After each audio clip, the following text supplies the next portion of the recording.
¿Qué tal? Mi nombre es Diego Alberto Soto Rodríguez, soy estudiante de quinto semestre de enfermería y yo les vengo a hablar acerca de las convulsiones, las epilepsias y su farmacología. Bien, primero partamos con los conceptos iniciales. ¿Qué es una convulsión? Esto no es más que el incremento de la actividad neuronal o la actividad eléctrica en una parte determinada del cerebro que se puede mover o se puede expandir. O sea, no necesariamente tiene que quedarse en una parte fija para que pase la convulsión.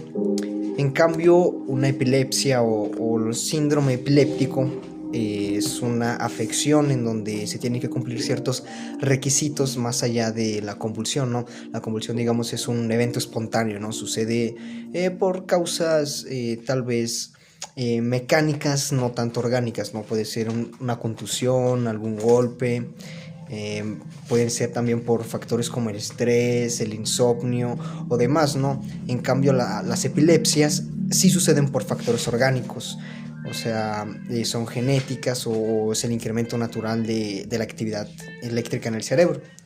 También tienen que cumplir con la característica de que son dos o más episodios convulsivos, o sea, la convulsión es un evento aislado y la epilepsia son dos o más crisis, ¿ok? Y pues como les digo, ¿no? O sea, si son dos o más, tienen que ser episodios recurrentes de esta misma. Y teniendo esto en cuenta, hay que empezar a dividir lo que son las epilepsias, porque hay dos muy principales que se distinguen entre ellas muy fácil: las convulsiones focales y las generales. ¿Qué tienen de diferencia estas? Bueno, a grandes rasgos se puede decir que en las focales solo se ve afectado un solo hemisferio, mientras que en las crisis generales, en las convulsiones generales, se ven afectados los dos hemisferios. Teniendo esto en cuenta, hay que empezar a clasificar las convulsiones. Hay dos: las focales y las generales. ¿Qué tienen de diferentes? Bueno, pues a grandes rasgos se puede decir que en las focales se ha afectado solamente un hemisferio, mientras que en las generales pues se ven afectados los dos. Estas últimas son las más recurrentes y también son las más aparatosas, ¿no? Son en donde, como se ven afectados los dos hemisferios, hay ciertas características que, bueno, les voy a hablar de ellas un poco más adelante, que suelen hacerlo más vistoso, ¿no? Dentro de las convulsiones focales hay ciertos factores intrínsecos que influyen directamente en que éstas aparezcan o se desarrollen, ¿no? Bueno, la primera de ellas es la marcha de Jackson, que podría relacionarse directamente con Michael Jackson. Y bueno, esta no es nada como el moonwalk o algo parecido, sino es más bien el inicio de la afección de la convulsión focal en una parte determinada o específica del cuerpo, que puede irse expandiendo y creciendo, ¿no? Un ejemplo claro es el movimiento repentino del dedo, ¿no? Que empieza la convulsión en un dedo específico, en el dedo índice de la mano derecha, y con el tiempo vaya creciendo y expandiéndose y tome de todos los músculos que comprometen la movilidad del brazo y se vaya expandiendo. Esa es precisamente la marcha de Jackson, ¿no?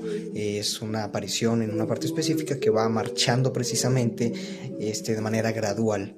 Después es la parálisis de Todd, que esta es la afección en la parte precisamente convulsionada, no es la parálisis específica de la parte o de toda la extremidad o parte corporal que se vio comprometida con la convulsión. Es muy diferente de una ausencia de conciencia, ¿no? Porque esta simplemente es, como su nombre lo dice, es una parálisis, vaya. Y bueno, la tercera es el aura, que suena muy místico, ¿no? Pero no tiene nada que ver con eso. Es más bien una serie de alteraciones sensitivas que las personas pueden percibir momentos antes de la convulsión. Con alteraciones sensitivas me refiero no a parestesias, a una sensación de temor, de vómito, ansiedad, una especie de sudor, no, ciertos síntomas sensitivos que la persona asocie directamente o que sienta justo antes de presentar el evento o la crisis epiléptica. Tiene que ver mucho que esto no es un detonante, vaya, no es como que aparezcan los vómitos, aparezcan las náuseas y por ende tenga que aparecer la epilepsia. Es más bien una serie de síntomas, ¿no?, que el paciente suele tener justo antes de que sucedan estas epilepsias, ¿no? Estas crisis. Y así el paciente como lo siente, lo puede presentir, vaya, ¿no? Por eso su nombre de aura. Dentro de estas mismas convulsiones generales, ¿no? Las tónico-clónicas, puede llegarse a dar mucho la mordedura, ¿no? Tanto una mordedura del labio como una mordedura de lengua, que también es un problema muy peligroso, ¿no? Porque se muerden la lengua, hay un corte parcial y pueden llegar a broncoaspirarse, a tragarse su lengua o asfixiarse, ¿no? En el proceso de deglutir la lengua. También hay un periodo posictal, que es un periodo de confusión en donde la persona puede llegar a olvidar lo que pasó incluso unos momentos antes de la crisis, no solamente lo de la crisis, ¿no? El periodo puede llegar a olvidar unos 10-15 minutos antes de que se presente como tal el evento o la crisis convulsiva. Bueno, la crisis de ausencia es otra clasificación de las convulsiones generales. En esta se pierde la conciencia por un par de segundos, ¿no? Por eso su nombre de crisis de ausencia, precisamente por la ausencia de la conciencia. Son las más comunes realmente en cuanto a las convulsiones. Bueno, no se pierde el tono muscular de la persona, o sea, si la persona se encuentra de pie, en esta pérdida de conciencia, en ausencia de conciencia de ese par de segundos, la persona mantiene el tono, o sea, se mantiene firme, se mantiene parada. Por otro lado, tenemos las crisis atónicas. Estas se caracterizan principalmente porque, pues, su nombre lo dice, ¿no? Atónica, se pierde el tono muscular de la persona.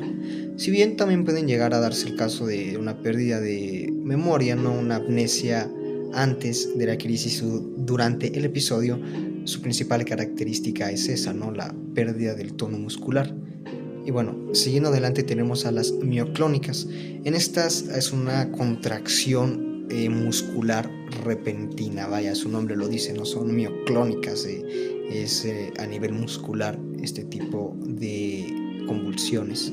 Y las últimas, bueno, no sé si entren como tal en clasificaciones, pero es importante considerarlas ya que son las psicogénicas, que estas son las convulsiones falsas, ¿no? Inventadas por las personas, y hay unas maneras muy fácil de evidenciarlas que, si bien no entran como tal en una clasificación de convulsiones, sí nos ayudan a evidenciar, ¿no? Algunas características obvias de las propias convulsiones, como bien es el movimiento simétrico de las extremidades. Como ya lo dije antes, ¿no? Las convulsiones generales afectan a los dos tipos de hemisferios, entonces los movimientos corporales involuntarios suelen tener la característica de ser simétricos. Otra característica muy obvia es la pérdida o la incapacidad del habla en la persona, ¿no? Al perder el control voluntario, ¿no? Una actividad anormal eléctrica, y al cerrarse o verse comprometido los esfínteres, incluyendo el esofágico, bueno, es lógico, ¿no? Que la capacidad del habla también se vea comprometida. Y bueno, una manera científicamente o más clínica, por decirlo así, ¿no? Porque todo es ciencia, aquí todo tiene una base, pero algo más fácil, ¿no? Una manera más fácil de evidenciar de manera química a una persona que está fingiendo una crisis es por medio de una prueba de prolactina. Tiene que ser rápida, no tiene que ser dentro de los primeros 20-30 minutos de que se presentó el episodio, para que los niveles de prolactina evidencien precisamente si hubo o no un aumento en el nivel eléctrico neuronal. Y pues bueno, esto sería todo en cuanto a las crisis convulsivas, tanto focales como generales.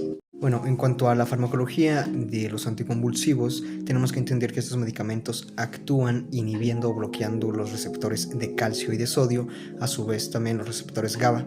Bueno, esto, como les expliqué antes, es dado a que el aumento de la corriente eléctrica de manera normal en el cerebro va a producir la estimulación de un neurotransmisor llamado glutamato. El glutamato es un excitador. Entonces nosotros al inhibir estos canales de sodio, al no permitirle pasar a la sustancia excitadora, no va a haber una crisis como tal, ¿no? Y es así como funcionan básicamente estos medicamentos.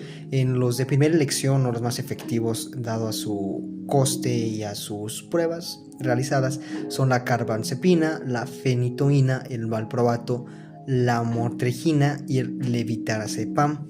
Bueno, estos medicamentos, como les dije, son los medicamentos de mayor eficacia y menos riesgos o menos efectos secundarios para las personas, que claro, no quedan exentos de estos riesgos, ¿no? También puede darse reacciones alérgicas o simplemente no se puede tener acceso a estos medicamentos, por lo que se consideran de segunda elección, no solo porque sean un poco menos efectivos o un poco más de riesgos por los efectos secundarios, pero pues les digo, igual son medicamentos efectivos a la hora de tratar este tipo de afecciones. Son, por ejemplo, el topiramato, la gabapentina, la pregabalina, la sonisamida y el tiagabina, ¿no? Digo, estos medicamentos son de igual manera efectivos y se consideran de segunda elección cuando los de primera elección causan algún efecto secundario debido a reacciones alérgicas o no se tiene el coste para financiarlos, ¿no? Algunos medicamentos que se pueden considerar también como refractarios o accesorios, ¿no? Por decirlo así, debido a alguna complicación o simplemente a que se quieran potenciar, vaya. Los efectos benéficos podrían ser el felvamato, la rufianamida, la esogavina, la clobazam y el bigamatrina, ¿no? Como les digo, estos son medicamentos refractarios a la hora de recetar o de tratar crisis convulsivas o ataques epilépticos. Otro grupo de fármacos muy importantes a considerar a la hora de hablar de anticonvulsivos es el grupo de las benzodiazepinas, ¿no? Son fármacos por elección dentro de sus tres clasificaciones, ¿no? De corta, media y larga duración, que bueno, dependiendo de esta misma duración es el uso que se les da, ¿no? Algunos, como los de corta duración, pues son más bien como para mantener digamos a salvo, ¿no? O sin eventos convulsivos, o reducir simplemente la incidencia de estas crisis. En cambio, los de larga duración, pues bueno, estos sí son de un mecanismo de acción más rápido, ¿no? Por ejemplo, el clonazepam es un buen anticonvulsivo. Claro que hay que tener en cuenta que todos estos medicamentos producen efectos secundarios, unos más que otros, y claro que la variabilidad individual de las personas tiene mucho que ver, pero los efectos más comunes o compartidos suelen ser la fatiga y somnolencia, el mareo, náuseas, incluso vómitos, ¿no? Y en algunas personas se han encontrado la pérdida de memoria o pérdida de concentración con el uso de este tipo de medicamentos. Bueno, como dije, la variabilidad individual es un factor muy importante, ¿no? Tenemos que considerar la edad, el sexo de las personas, ¿no? Inclusive la interacción farmacológica antes de recetar, o es algo que tenemos que considerar mucho, ¿no? Si ya estamos en tratamiento con anticonvulsivos, tomar otro tipo de medicamentos por lo mismo de la interacción farmacológica, ¿no? Y bueno, de mi parte sería todo. Espero que haya quedado comprendido muy bien la diferencia entre una crisis convulsiva, ¿no? Que es realmente un episodio aislado de la actividad anormal eléctrica del cerebro, y bueno, una crisis o el síndrome epiléptico, que como ya les dije son dos o más convulsiones, son factores orgánicos, no nada mecánico, es algo orgánico, ¿no? El cuerpo lo produce naturalmente. Y pues nada, hasta aquí todo. Espero que haya quedado claro y nos vemos próximamente.